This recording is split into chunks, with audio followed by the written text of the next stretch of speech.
बताइए, आप इतने पढ़े लिखे आदमी हैं, मैं आपको बोलूं यीशु मसीह को स्वीकार कर लो, धर्मांतरण करेंगे आप? नहीं करेंगे, स्वाभाविक है। एक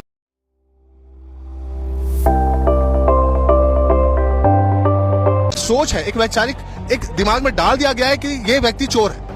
ईसाई समाज को धर्मांतरण के नाम से आरोपित करके शोषित कर रहे हैं और उसका दंश ईसाई समाज झेल रहा है, जबकि ऐसी कोई बात ईसाई समाज में है ही नहीं। ये मुझे बदल दो, बेईमानों का राज बदल दो, मुर्दाबाद मुर्दाबाद मुर्दाबाद मुर्दाबाद मुर्दाबाद मुर्दाबाद मुर्दाबाद मुर्दाबाद जिंदाबाद राष्ट्रीय मोर्चा जिंदाबाद जिंदाबाद जिंदाबाद। जी बताइए, आपने आर्टिकल 25 की बात करा। आर्टिकल 25 1 और 2, 1 कहता है पसंद के धर्म मान लीजिए, लेकिन 2 ये भी कहता है राज्य सरकार को कि कहीं जबरन कुछ ऐसा होता है जो अवैध है, उस पर वो नियम बना सकते हैं। उसके तहत उन्होंने बताया क्या गलत है? भाई, यदि धर्मांतरण हो रहा है तो उसको लिस्ट जारी क्यों नहीं किया गया? प्रलोभन दिया गया तो कितने हजार का, कितने लाख का प्रलोभन किया गया? हम तो प्रैक्टिस कर रहे हैं कोर्ट में, हमने तो बकायदा फाइलें पढ़ी है।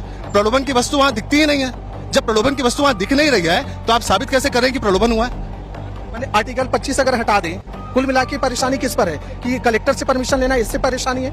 नहीं, कह रहे हैं कि जबरन धर्मांतरण नहीं कराया जाता मसीह समाज के द्वारा, सिर्फ हमको परेशान करने के उद्देश्य से हमको टारगेट किया गया है। जब आप ये विधेयक को देखेंगे, उसको जब हम पढ़ते हैं तो उसके अनुच्छेद 14, अनुच्छेद 19, अनुच्छेद 21 और 25 ये चारों का उल्लंघन विशेष रूप से नजर आता है। यह सरकार की कहना है बिल लाया गया है जबरन परिवर्तन और छल के साथ परिवर्तन, जिसपे लालच है और कोई ऊपर है, तो इसमें गलत कहाँ? हमारे बीच में एक वकील साहब है, वैभव अधिवक्ता है हाई कोर्ट का। आज हाई कोर्ट में एक फैसला आया है और ये फैसला मसीही समाज के पक्ष में माना जा रहा है। दूसरी बातें, सरकार ने जो स्वतंत्र अधिनियम लाया है 2026, उसको ये कह रहे हैं कि हमारे विरोध में है, टारगेट कर रहे हैं। टेक्निकल कई बातें हैं, इसलिए हम वकील साहब से सीधे मिलेंगे। ध्यान रहे, हाई कोर्ट के वकील है। सर, आज जो फैसला है कैसे देखते हैं उनको? हम इस फैसले का मसीह समाज स्वागत करता है, क्योंकि हमारे बहुत से हाउस चर्चेस बंद हो गए हैं सिर्फ इस कारण से कि एक ह्यूमर फैला दिया गया कि आपको अनुमति लेके आना है तभी आप चला सकते हैं। माननीय उच्च न्यायालय के द्वारा जो आदेश पारित किया गया उसमें साफ कहा गया है कि किसी भी अनुमति की आवश्यकता नहीं है प्रार्थना सभा के लिए। तो हम इस आदेश को तो हम अपने स्वीकार करते हैं और बहुत अच्छा आदेश है हमारे समाज के लिए। और बहुत से ऐसे चर्चेस हैं जिसको जबरदस्ती बंद करा दिया गया है, सिर्फ ये कहकर कि ये धर्मांतरण कराते हैं, जबकि झूठा आरोप है। हम बार बार कह रहे हैं कि जबरन धर्मांतरण नहीं कराया जाता मसीह समाज के द्वारा, सिर्फ हमको परेशान करने के उद्देश्य से हमको टारगेट किया गया है। जब आप ये विधेयक को देखेंगे, उसको जब हम पढ़ते हैं तो उसके अनुच्छेद 14, अनुच्छेद 19, अनुच्छेद 21 और 25 ये चारों का उल्लंघन विशेष रूप से नजर आता है। मैं आपके श्रोताओं को कुछ ध्यान आकर्षित करना चाहता हूं कि धर्म स्वतंत्रता विधेयक 2026 के का कंडिका का के 3, 5 घ 1, 2, 4 ड च ज ढ त प थ घोर आपत्ति है मसीह समाज को, क्योंकि ये सारे इसमें जो परिभाषा का उल्लेख किया गया है, यदि मैं आपसे बात कर रहा हूं वैचारिक रूप से कि भैया आप बाइबल पढ़िए, तो अन्य कोई व्यक्ति यहाँ भीड़ में खड़ा हुआ मुझ पर धर्मांतरण का आरोप लगा देगा और मुझे जेल भेज देगा। ये तो बड़ी विडंबना की बात है। दूसरी चीज, मसीह समुदाय के हॉस्पिटल है, स्कूल है, वहां बच्चे पढ़ते हैं, लोग आते हैं चिकित्सा के लिए। अगर वहां पे कोई आ रहा है तो क्या उसे प्रलोभित किया जा रहा है? बिल्कुल नहीं। मसीह समाज का काम केवल और केवल सेवा भाव के रूप में है। उसको धर्मांतरण का चोला पहनाकर राजनीति का कार्य की जा रही है भाजपा के द्वारा। बस हमारा यही कहना है। सर, भाजपा या सरकार की कहना है बिल लाया गया है जबरन परिवर्तन और छल के साथ परिवर्तन, जिसपे लालच है और कोई पानी की बात करने वाले उस पर है, तो इसमें गलत कहाँ?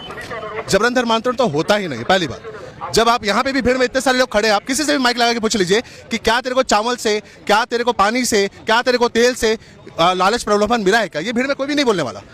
इवन किसी को पैसे से बुलाया ही नहीं जाता। सब अपनी मर्जी से, अपनी आत्मा के अनुसार यीशु मसीह पर अपनी आस्था रखते, विश्वास रखते, इसके कारण एकत्रित होते हैं।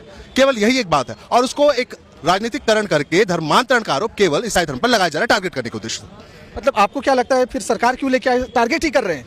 कहीं भी जबरन मतांतरण, ब्रेन वॉश, पैसा, लालच, कोई एक केस नहीं है।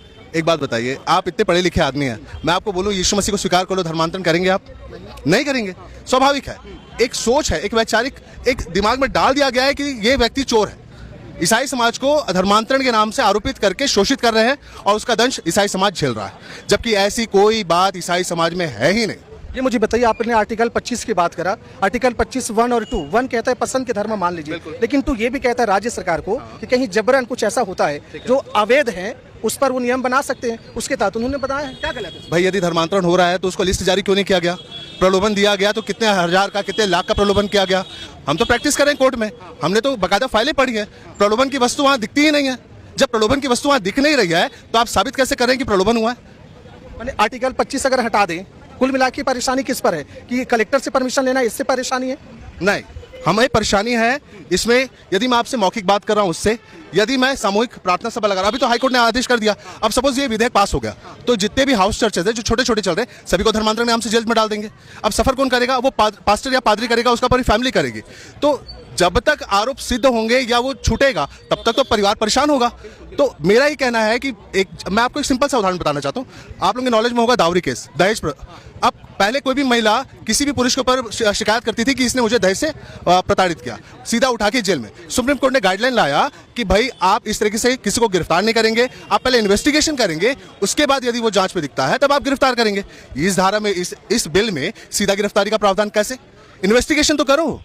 तो अब क्या करेंगे? उन्होंने तो गवर्नर के पास भेज दिया पास बिल बनाने का, साइन करने के लिए, अब आप क्या करेंगे? हम आज भी जो भीड़ इकट्ठा हुई है वो राज्यपाल महोदय जी से निवेदन करने के लिए इकट्ठा हुई है कि महोदय उस पर पुनर्विचार किया जाए, क्योंकि हम तो इसके लिए तैयार हैं। आगे भी लड़ना होगा तो हम माननीय उच्च न्यायालय जाएंगे, बिल्कुल जाएंगे। आपको लगता है वहां ये पास हो जाएगा, मान्य होगा कि टीका का नहीं? ये तो देखिए राजनीतिक लोग ही आपको बता सकते हैं, अभी हम इस पर कोई टिक्का टिप्पणी नहीं करना चाहते। जो होगा भविष्य का जो भी होगा वो हम बताएंगे। 1968 के कानून को 3, 4, 5 जो प्रलोभन की कंडिका को दर्शाता है उसका भी अभी दुरुपयोग हो रहा है, उसी का दुरुपयोग हो रहा है। अभी अधिकतर पास्टरों को प्रलोभन के नाम से जेल भेजा जा रहा है, 299 लगाया जा रहा है इष्ट निंदा के नाम से, जबकि ये व्यक्ति उस स्थान पे मौजूद ही नहीं है। वो ये बोल रहा है कि आपने इष्ट निंदा की, आपने मुझे प्रलोभन दिया, इस आधार पर सिर्फ जेल भेजा जा रहा है राजनीतिक बल के दबाव से। अब सोचिए जो 1968 का कानून कहता है उसका भी दुरुपयोग हो रहा है, तो नए कानून का तो धज्जियां उड़ा के रख देंगे। सर वोट तो आपसे भी लेंगे ना, तो राजनीतिक दबाव कैसे होगा? जो भीड़ आती है वो एक राजनीतिक दल की तरफ से भेजी जाती है। ठीक है ना, तो नुकसान तो होगा ना उनको भी, वोट तो आपसे लेना है ना। बिल्कुल, तो फिर ऐसे कैसे होगा? यही हो रहा है, यही चल रहा है छत्तीसगढ़ में, इसीलिए तो विरोध में इतने सारे लोग उतर पड़े हैं। आप किसी से भी पूछिए, राजनीतिक दल के लोग आएंगे वहां पे आपत्ति दर्ज करेंगे, पास्टर को उठा के थाने में बैठा दिया जाता है, 2-3 घंटे में एफआईआर दर्ज हो जाती है। एक भी धर्मांतरण का केस नहीं हुआ साबित अभी तक। आप बेल हमारी हो गई है, सारे केसेस पे बेल हो गया है। आप राजनांदगांव के डेविड चाकू जी का देख लीजिए, उस पर भी जमानत हो गई। क्यों हुआ? क्योंकि प्रलोभन की वस्तु थी ही नहीं। ठीक है, तो सारी बातें आपके सामने हैं। ये मसीही समाज है, जमीन पे उतरे हुए हैं और बिल्कुल अपनी लड़ाई लड़ रहे हैं। दर्शकों, इस विषय में आप क्या सोचते हैं? अपना विचार जरूर रखिएगा। आप देख रहे हैं महानदी न्यूज़। जय हिंद, जय छत्तीसगढ़।